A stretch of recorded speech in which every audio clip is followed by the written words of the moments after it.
Hey everyone, and welcome back to the channel. So today, let's take a look at the 2026 BMW M240i. Huge shout out to Hendrick BMW Northlake for providing this sports car for me today. Take a look at their website, that link is down in the description. This 240 is finished off in Vegas Red Metallic with options. MSRP is just shy of $62,000. This is powered by the 3-liter inline 6-cylinder turbo, only paired to the 8-speed automatic. It pumps out 382 horsepower, 369 pound-feet of torque. This model here is rear-wheel drive. 0 to 60 is going to be just shy of 4 seconds with a top speed up to 155 miles an hour. It also has a fuel capacity of 13.7 gallons, and you'll expect to see it 23 miles per gallon in the city and 32 out on the highway. This also has a wheelbase of 107.9 inches. Its overall length is 179.4. It has a width of 72.4 and a height of 55.3 inches. Now, as we move on to the exterior styling, this is a very nicely spec'd 240. It also features the M Sport package too, and you'll notice up front lots of gloss black, which is a great accent for this Vegas red. Now, within the kidney grille, there's also active grille shutters, so all of these will open up to provide additional cooling when needed. There's parking sensors too. The M badge is in the lower section of the grille, where there's also additional cutouts to provide more cooling. You'll notice too, there's gloss black for the inlets on both sides, and then a really nice bulge on the hood there to give it a sporty look. Along with this, featuring LEDs for all of the lighting with a dark housing. Now, as we work our way to the side, this has a gloss black set of wheels along with the red M Sport brakes, and a factory option is getting the floating center caps. So of course they will stay in this upright position while the wheel spins, but just to show you that they are there, that is a neat option. You'll notice an M badge. There's also power folding side mirrors, which are gloss black and feature the turn signal. And then this model has a sunroof up top. There's also more gloss black for the window trim. And then the flush mounted design for the door handles, and the lower side skirt pokes out slightly just to give it a nice design, along with the rear fender arch just above the tire. Now, this also has a small gloss black spoiler. There's a backup camera, parking sensors. There's also a dark housing for all of the LEDs. And then there's more gloss black in the lower section, along with the dual exhaust. Now, this also has remote start, so you can use the key fob to activate that. And then you can also use the key fob or the control underneath to gain access to the cargo space. Now, for this pretty practical coupe, I'd say you have a good bit of space. There's some tie downs. There's no storage under the floor, but you do have the option of folding the back seats down to get that much more interior space. So you could definitely use this as a daily driver and fit in quite a lot of items. And then as we work our way to the interior, you just place your hand up underneath, it will unlock. And now we can take a look at the door panel, where this also has the optional Harman Kardon audio. You'll notice all of the red stitching, which is a neat accent, along with this trim piece here. There's memory seating adjustments, window controls, side mirror adjustments. You can actually use this switch here when you have it to the left and you put the vehicle into reverse. Your passenger mirror will actually angle down. So you can shut that off by having this basically on or off as well, along with adjusting both mirrors. There's also the trunk release storage down below.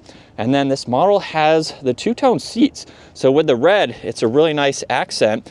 They are automatic with a few manual adjustments. So there's the leg support, so you can adjust that as needed. And then there's also a grab handle behind the seat where you can release the backrest. From there, the seat is going to work its way forwards, allowing you access into the back seats. So before we hop in, we'll pull this seat down since I released that earlier, and you can see there's a huge opening. This folds flat, so you can fit in quite a lot. And then this is a 4-seater. Now, of course, you would adjust the front seats accordingly. You have vents in the middle, a little bit of storage down below.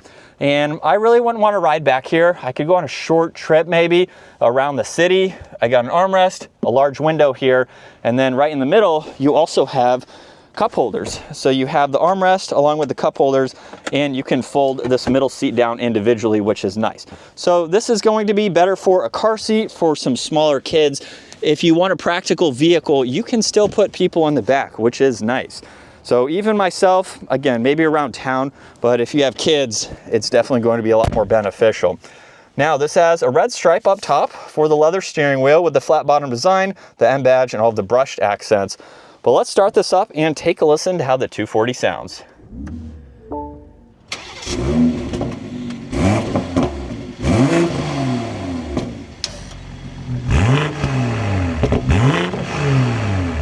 And coming back to the gauge cluster now, you'll see on the left side, there's miles per hour, right side is tach, and then there's some vitals in the lower section that are fixed, and you can go through some more information using this button right here.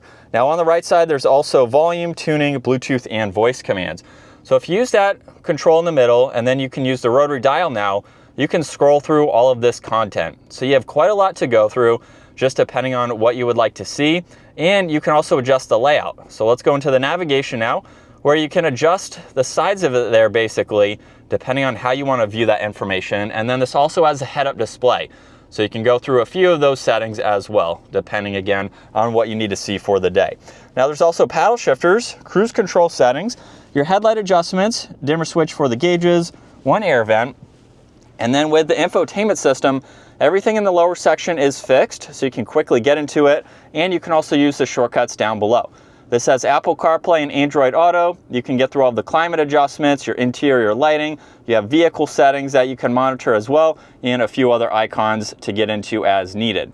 Now there's also the home icon, where you can scroll through this left side. So you have this split view. You can easily access all the climates, your navigation and music, and then you can get into the heated seats, the heated steering wheel, and the temperature adjustments for driver and passenger. Now this has the optional carbon fiber trim accents. There's some lighting along with vents, volume, tuning, hazards, and defrosters, and then there's wireless charging, cup holders, and auxiliaries. When you close that lid, there's more carbon fiber, and then the shortcuts for this screen. So again, you don't have to use it as a touchscreen system. You can easily use all of these controls, which is extremely helpful. You can even go through that lower section as well. Now to put this into reverse, simply just push that forwards, where this model just has the backup camera along with parking sensors. And then there's drive, sport mode, or S, allows you to use the paddle shifters, and then park's located behind that. Now there's traction control, parking sensors, engine start stop, and then a few different driving modes. So this will change the exhaust note slightly along with your throttle input, and you can adjust a few of those as needed. There's also auto hold and the e-brake. On auxiliary and the armrest, there's also a locking glove box, and then garage door buttons up top, dome lights, and adjustments for both the sunroof and sunshade. Those are both automatic.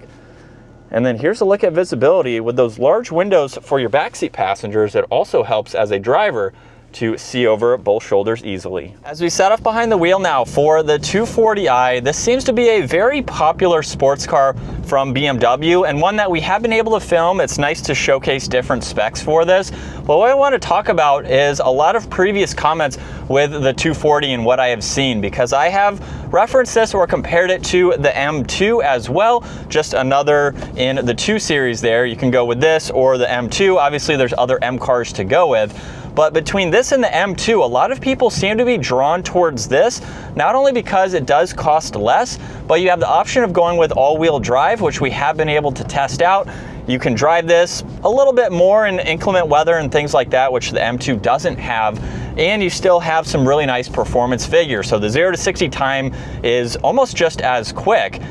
You just don't have the manual option. So in my opinion, I think it would be cool if the 240, along with the 340, the M340, should both have a manual option. That seems to be a lot of popular comments that I've seen with both platforms, because if you want the manual, you have to jump up to the M2, you have to jump up to the M3, and obviously you're going to be spending a lot more money, but you do get a lot more car for that money as well. And with both of these models, really all of the M cars, they hold their value incredibly well. So while it is more money, you're still not really going to lose any, if any at all, or you might be able to sell it for more than you paid for, especially with some of these models possibly coming to either an end, or we're going to see some electrification for some of the M cars, as we've already seen with the M5 plug-in hybrid. Either way, you are going to have a really fun vehicle, and I think that more people are drawn to this because of the price point and the fact that you can get almost an M car with this M Lite. So yes, it is an M Lite, it's not a true M car, but when you look at the performance, it's almost there. And with a slight acceleration, the 8-speed is going to be super quick. And of course, it's going to be something that could be a little bit more comfortable to daily drive. So just depending on your driving style and what you need over the manual transmission, it's still a fun vehicle. You're still going to get a good bit of drama with this car, and it's super practical as well. So you could have 4 other people or 3 other people in here if you needed to, and you can still have a vehicle to take to the track, do some back mountain roads. You can have some spirited driving fun in this car. Now, while it's not as much character as the true M cars where you have M1 and M2 and a lot more driving settings versus just the 3 down here, you can still have that fun and that performance with this M Lite. And still in Sport Plus second gear, here we go.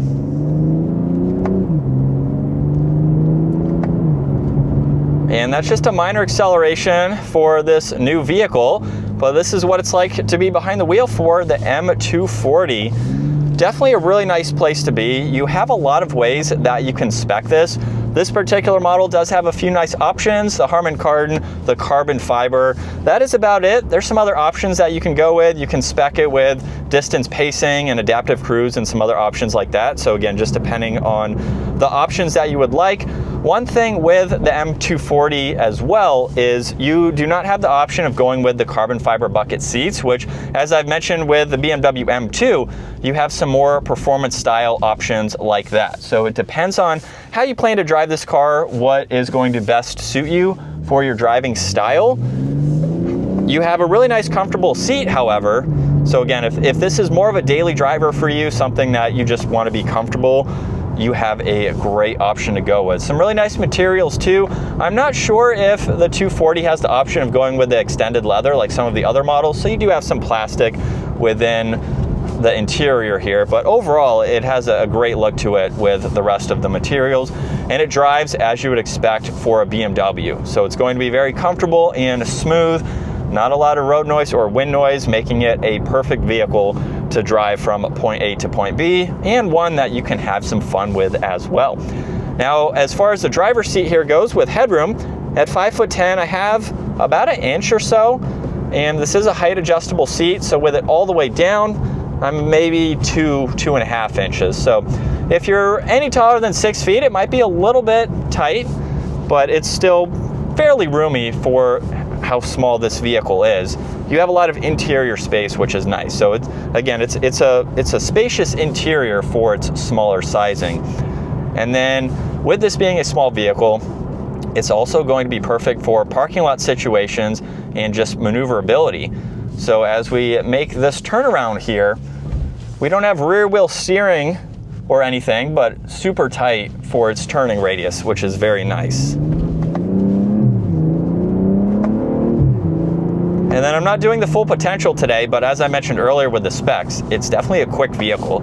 It's something that is kind of under the radar if you don't know what this vehicle is. It definitely has performance for being an M Lite version. But that is going to wrap it up for the 2026 M240i. Once again, huge shout out to Hendrick BMW Northlake for providing this for me today. Take a look at their website. Give this video a thumbs up if you enjoyed it, and consider smashing that subscribe button so you can stay up to date with our daily uploads, and I will see you all in the next video.